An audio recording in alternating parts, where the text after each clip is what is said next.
الحمد لله رب العالمين والصلاة والسلام على رسوله الكريم وعلى آله وأصحابه أجمعين أما بعد فأعوذ بالله من الشيطان الرجيم بسم الله الرحمن الرحيم ألم تر إلى الذين يدعمون أنهم آمنوا بما أنزل إليك وما أنزل من قبلك يريدون أن يتحاكموا إلى الطاغوت وقد أمروا أن يكفروا به ويريد الشيطان أن يضلهم ضلالا بعيدا وإذا قيل لهم تعالوا إلى ما أنزل الله وإلى الرسول رأيت المنافقين يصدون عنك صدودا. سورة النساء کی دو مشہور معروف آیتیں آیت نمبر 60 اور 61 یہ دونوں آیتیں آپ کے سامنے پڑھی گئی.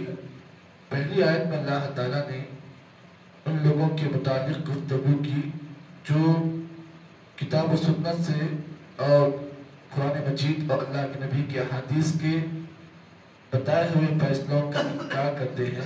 ان کے بارے میں بیان کیا گیا کہ جو بھی آدمی دنیا میں اللہ کی کتاب سے اگر کوئی فیصلہ کیا جائے اور نبی کی حدیث سے کوئی فیصلہ کیا جائے، اگر وہ آدمی مسلمان ہے اور مسلمان ہونے کے بعد اگر اس کا انکار کر رہا ہے تو وہ بالاتفاق کافر ہے. کیا مطلب؟ ایک فیصلہ آپ کے سامنے کیا گیا کس کے مطابق؟ قرآن مجید کے آیتوں کے مطابق یا تو اللہ کے نبی کے احادیث کے مطابق آپ کے ایک مسئلے کا فیصلہ کیا گیا.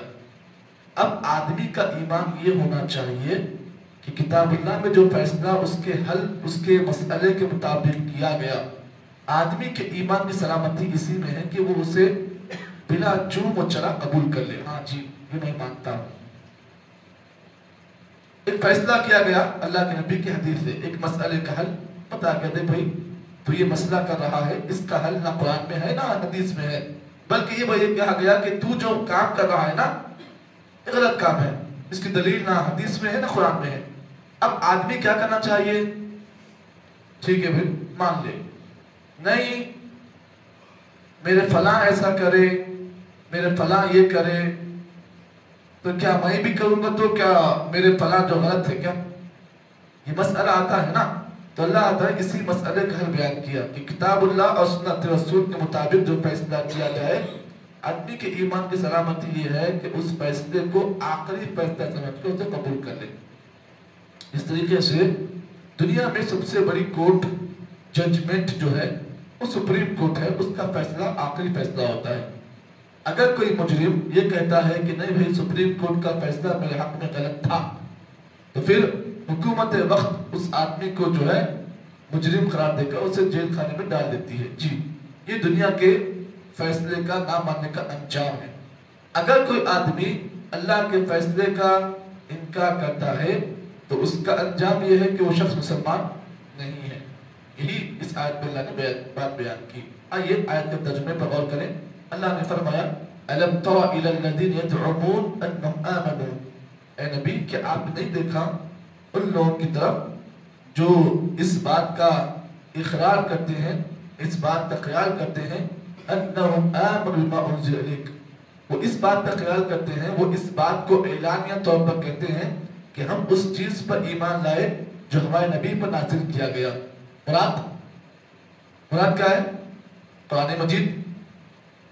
وَمَا أُنزِلَ مِن قَبْلِكَ، اور ہم اس بات پر بھی ایمان لائے، ہم اس چیز پر بھی ایمان لائے جو نبی سے پہلے دیگر انبیاء پر نازل کی گئی. يُرِيدُونَ أَن يَتَحَاكَمُوا إِلَى الطَّاغُوتِ، وہ اس بات کو چاہتے ہیں، ان کی ارادہ یہ ہے کہ وہ اپنے فیصلوں کو طاغوت کے مطابق مانے. طاغوت سے مراد شیطان کا جو فیصلہ ہوتا ہے وہ اپنے فیصلے کو اس کے مطابق ماننے کی کوشش کرتے ہیں. وَقَدْ أُمِرُوا أَن يَكْفُرُوا بِهِ، دیکھیں کیوں نہیں اس بات کا حکم دیا گیا کہ وہ شیطان اور اس کے بتائے گئے طریقوں سے انکار کرے، انہیں اس کا حکم دیا گیا. وَيُرِيدُ الشَّيْطَانُ أَن يُضِلَّهُمْ ضَلَالًا بَعِيدًا، اور شیطان اس بات کو چاہتا ہے، اس بات کا ارادہ کرتا ہے، شیطان کا یہی ارادہ ہوتا ہے کہ وہ انسانوں کو أن يُضِلَّهُمْ، یہ کہ وہ لوگوں کو گمراہ کرے. کیسے گمراہ کرے؟ ضَلَالًا بَعِيدًا، بہت دور تک گمراہ کرنے کی کوشش کرتا ہے. ایک آدمی ہے، سفر کر رہا ہے اور اسے بیچ راستے میں یہ کہا گیا کہ تم جس راستے پر سفر کر رہے ہو وہ حیدرآباد کا راستہ نہیں بلکہ وہ کہاں کا ہے؟ بنگلور کا ہے۔ اب اس سے معلوم ہے کہ میں جو راستہ سفر کر رہا ہوں وہ حیدرآباد کا ہے۔ اب وہ آدمی کو جب معلوم ہو گیا کہ یہ بنگلور کا راستہ ہے تو آدمی کیا کرے؟ فوری اپنے راستے کو وہاں سے ختم کر کر حیدرآباد کے راستے پر پکڑے۔ نہیں، اب اس کو بولا گیا دیکھ بھائی تو جو راستہ اختیار کرا بنگلور کا ہے۔ اب آدمی کہا نہیں بھائی میں جا رہا ہوں راستہ حیدرآباد آتا ہو، تو حیدرآباد آتش نہیں وہاں سے، وہ راستہ جاتا ہے کہاں کو؟ بنگلور کو۔ اور بنگلور کے بعد آگے راستہ آتا ہے میسور، اس کے بعد وغیرہ کا راستہ ہے اس کو آتا ہے۔ اب بیچارہ اس سوچ پڑا ہوا کہ حیدرآباد آتش پہ کے بیٹھا ہوا ہے، حیدرآباد کہاں آئے گا؟ راستہ الگ ہے۔ تو شیطان بھی انسان کو ایسے گمراہ کرتا ہے ضلالا بعیدا، بہت دور تک گمراہ کرتا ہے، اتنا لمبا گمراہ کرتا ہے کہ جہاں سے انسان واپس پلٹ کر آنا چاہے تو بھی نہیں آ سکتا۔ یہ شیطان ایسا گمراہ کرتا ہے۔ جی ارے اس نے تمہارے باپ کو نہیں چھوڑا گمراہ کرنے میں تو تمہیں کیا چھوڑے گا؟ وہ حضرت آدم جو تمہارے باپ ہیں ان کو گمراہ کر دیا نا۔ کیا گمراہ کیا کہ آدم یہ جو درخت کا پھل ہے نا، اللہ تعالیٰ تمہیں اس کو کھانے سے کیوں روکا؟ اس لیے کہ کہیں تم ہمیشہ ہمیں جنت میں تم رہ جاؤ، اللہ تعالیٰ نے اسی لیے تمہارے کو یہ پھل کھانے سے روکا۔ اب آدم کو کیسے گمراہ کیا؟ حوا علیہ السلام ادھر سے گمراہ کیا۔ اب آدم علیہ السلام کیا کیے؟ شیطان کی گمراہی میں آ کر اس پھل کو کھا لیے۔ اب کیا ہوا؟ جو لباس ان کے جسم پر تھا وہ لباس بھی اتر گیا، اور جہاں لباس اتر گیا وہیں پر اللہ تعالیٰ کی نگاہ میں جو عزت تھی وہ بھی اتر گئی۔ آخر میں یہ ہوا کہ غلطی کا احساس ہوا، پھر اللہ تعالیٰ دنیا میں بھیجا، یہ سب مسئلہ ہوا۔ میں بتانا یہ چاہ رہا ہوں کہ شیطان انسان کو کیسے گمراہ کرتا ہے، اس گمراہی کی کیسی حد ہوتی ہے وہ آپ بتانا چاہ رہا ہوں۔ کوئی بھی انسان یہ سوچے کہ میں شیطان کی گمراہی میں نہیں آ سکتا، یہ غلط بات ہے۔ شیطان کی گمراہی میں اس شیطان نے اچھے لوگ کو کیا گمراہ کیا ہے۔ جی اچھے لوگ شیطان نے گمراہ کیا ہے۔ ایک زمانے میں ہمارے استاد محترم کہا کرتے تھے، ایک زمانے میں بہت بڑا عابد آدمی تھا، بہت بڑا عابد آدمی، بہت متقی، بڑا پرہیزگار، بڑا عابد آدمی۔ تو ایک مرتبہ شیطان اس کے پاس انسان شکل میں آیا تو کہا کہ اللہ تعالیٰ تمہاری بات سے بہت خوش ہوا اور تمہیں معراج پر اللہ تعالیٰ لے جانے کی، تمہیں جو ہے اللہ تعالیٰ معراج پر لے جانا چاہ رہا ہے تمہاری عبادت کے انداز کو دیکھ کر۔ اب وہ آدمی جو ہے بڑا اچھا تھا، بڑا دیندار تھا، اس کو یہ بات معلوم تھی کہ دنیا میں معراج صرف اللہ کے نبی کو ہوگی، اس کے بعد کسی کو نہیں ہوگی۔ تو اس آدمی کو معلوم ہوا کہ یہ بات بولنے والا شیطان ہے، کہا کہ تو شیطان مکار ہے، مجھے گمراہ کرنے کی کوشش کر رہا ہے، مجھے گمراہ کرنے کی کوشش کر رہا ہے۔ اس نے کہا کہ ہم اس بات کو جانتے ہیں کہ معراج صرف ہمارے نبی کو ہوئی، اس کے بعد کسی کو نبی کو یہ معراج نہ ہونے والی ہے، نہ کسی اور کو ہونے والی ہے۔ شیطان اس کے پاس سے چلا گیا، کیونکہ اس نے اس بات کا علم تھا کہ اب یہ گمراہ نہیں ہو سکتا، کیونکہ اس کا ایمان اللہ کی ذات پر مضبوط ہے۔ تو معلوم یہ ہوا اگر آپ یہ چاہتے ہو کہ آپ شیطان کی گمراہی سے بچنا چاہتے ہو تو آپ کا ایمان ویسا مضبوط ہونا چاہیے جیسا حضرت عمر بن خطاب کا تھا، جن کو دیکھ کر شیطان مدینے کی گلیوں میں ایسا بھاگتا جیسے کہ چھوٹے بچے، آوارے بچے کیسا بھاگتے ہیں کسی چیز کو دیکھ کر، شیطان بھی ویسے مدینے کی گلیوں سے بھاگا کرتا تھا۔ آج ہمارے پاس ویسا ایمان اگر ہے تو انشاءاللہ ہم بھی شیطان کی گمراہی سے بچ سکتے ہیں۔ تو یہاں پر اس آیت کریمہ میں اللہ تعالیٰ نے یہی بات بیان کی۔ اب آئیے اس آیت کریمہ کا ایک شان نزول ہے وہ آپ کے سامنے پیش کرتا ہوں۔ یہ آیت کریمہ کیوں نازل ہوئی، اس کا شان نزول کیا ہے، دیکھیے۔ نزلت فی رجلین اختصما، اللہ کے نبی کے زمانے میں دو لوگوں میں جھگڑا ہو گیا، دو لوگوں میں جھگڑا ہوا۔ جھگڑا کیا ہوا؟ جھگڑا اتنا خطرناک ہوا کہ ایک آدمی نے دعویٰ کیا کہ اس کا جو مسئلہ ہے وہ بالکل صحیح ہے۔ یہ جو جھگڑا ہوا اس میں سے ایک آدمی انصاری تھا اور ایک آدمی یہودی تھا۔ انصاری آدمی دیکھو اچھی طرح سے واقعی کو سنو، اس لیے بتا رہا ہوں کہ واقعہ یہ کیونکہ یہ آیت کا نچوڑ ہے۔ دونوں جھگڑا ہوا، ایک آدمی جھگڑا کرنے والا انصاری ہے اور ایک آدمی یہودی ہے۔ جی تو انصاری آدمی نے کہا کہ ہم اپنے فیصلے کو اللہ کے نبی کی طرف کریں گے، اللہ کے نبی سے ہم اپنے فیصلے کا حل معلوم کریں گے۔ تو اس یہودی نے کہا اللہ کے نبی سے کئی کو دوسرے نہیں ہیں کیا؟ تو اس آدمی نے، اس انصاری صاحب نے کہا کہ ہمارے نبی ایسے ہیں جو نہ رشوت لیتے ہیں نہ رشوت دیتے ہیں، بلکہ ہمارے نبی ایسے ہیں جو سچی بات کرتے ہیں، اسی لیے ہم اپنے فیصلے کو اللہ کے نبی سے کراتے ہیں۔ یہودی نے کہا کہ میں اپنا فیصلہ نبی سے بیان نہیں کرتا، میں اپنا فیصلہ ہمارے سردار سے بیان کروں گا۔ سردار کون؟ یہودیوں کا زمانے میں، یہودیوں کا سردار کون تھا زمانے میں؟ کعب بن اشرف یہودیوں کا سردار تھا۔ اس یہودی نے کہا کہ میں وہ نبی کی کس پاس فیصلہ نہیں کرتا، تم جانو تمہارا نبی جانو، لیکن میں اپنے فیصلے کا حل اگر تم نبی کو بتانا چاہو تمہارے، میں نہیں مانتا۔ اور تم یہ کہہ رہے ہو کہ تمہارا نبی رشوت نہیں لیتا، رشوت نہیں دیتا، لیکن ہم اپنے فیصلے کا حل ہمارے سردار کعب بن اشرف سے کریں گے، وہ جو فیصلہ کریں گے ہم اسے قبول کریں گے۔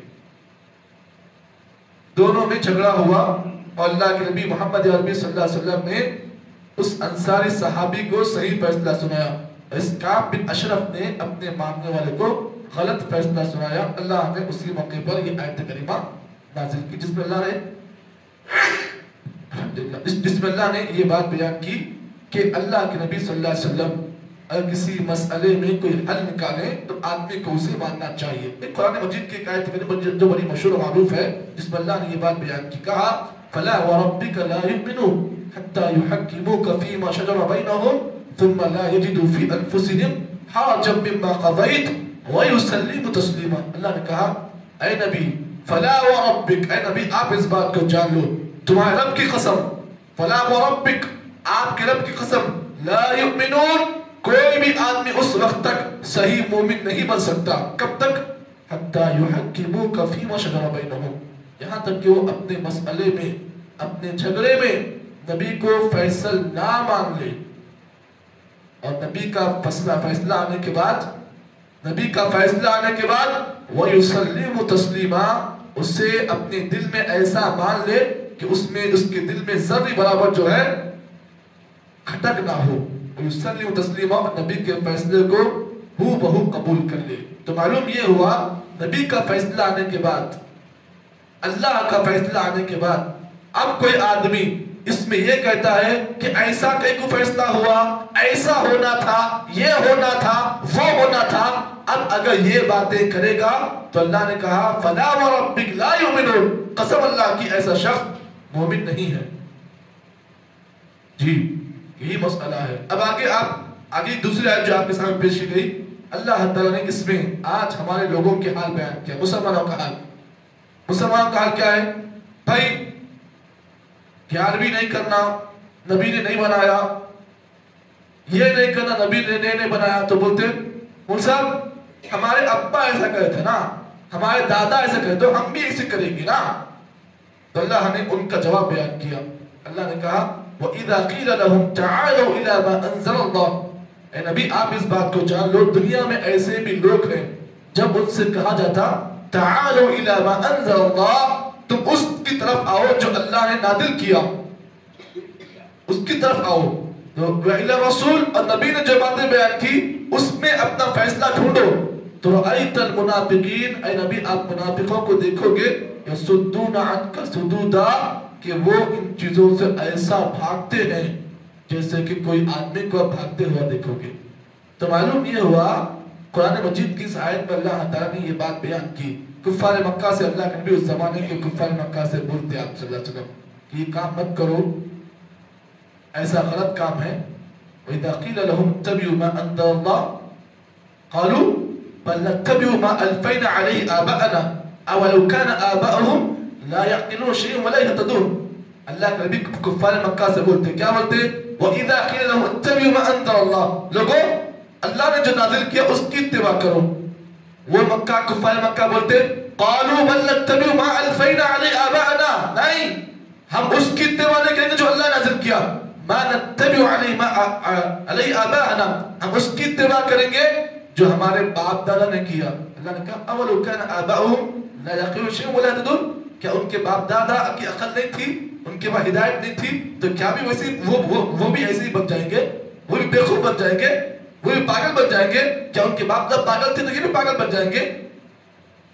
اس کے برخلاف اللہ تعالیٰ نے مومنوں کے بارے میں یہ بات بیان کی وَإِذَا قِيلَ لَهُمْ، وَإِذَا قِيلَ لَهُمْ آمِنُوا بِمَا أَنزَلَ اللَّهُ، اللہ نے کہا مومنوں کے بارے میں مومن وہ ہوتا ہے جب اس سے کہا جائے کہ لوگوں ایمان لاؤ اس چیز پر، اس چیز کی اتباع کرو جو اللہ نے نازل کیا، تو لوگ کیا بولتے ہیں؟ قَالُوا سَمِعْنَا وَأَطَعْنَا۔ مومن وہ ہوتا ہے جب اس کے سامنے اللہ کی بات آ جائے، نبی کی بات آ جائے تو کیا بولتا بتائیے؟ سَمِعْنَا وَأَطَعْنَا، میں نے سنا اور میں اس کو قبول کرتا ہوں۔ معلوم یہ ہو، یہی فرق ہے ایک ایمان والے میں اور یہی فرق ہے ایک منافق میں۔ ایمان والا وہ ہوتا ہے جب صحیح مسئلے کا حل آ جائے قرآن کی آیتوں کے مطابق، نبی کی حدیثوں کے مطابق، تو کیا بولتا؟ سمینا و اطعنا۔ اور منافق وہ ہوتا ہے جب نبی کی صحیح بات آئے، اللہ کی صحیح بات آئے تو کیا بولتا؟ سمینا و عصینا، میں نے سنا اور میں اس کا انکار کرتا ہوں۔ تو اب فیصلہ آپ کے ہاتھ میں ہے کہ آپ سمینا و اطعنا کی لسٹ میں آ چاہتے ہیں یا سمینا و عصینا۔ اللہ سے دعا ہے کہ اللہ تعالیٰ مجھے اور آپ کو جتنی باتیں بتائی گئی ہیں صحیح معنی کے مطابق عمل کرنے کی توفیق عطا فرمائے۔ سبحان اللہ وبحمدہ، سبحانک اللہم وبحمدک، اشہد ان لا الہ الا انت، استغفرک و اتوب الیک۔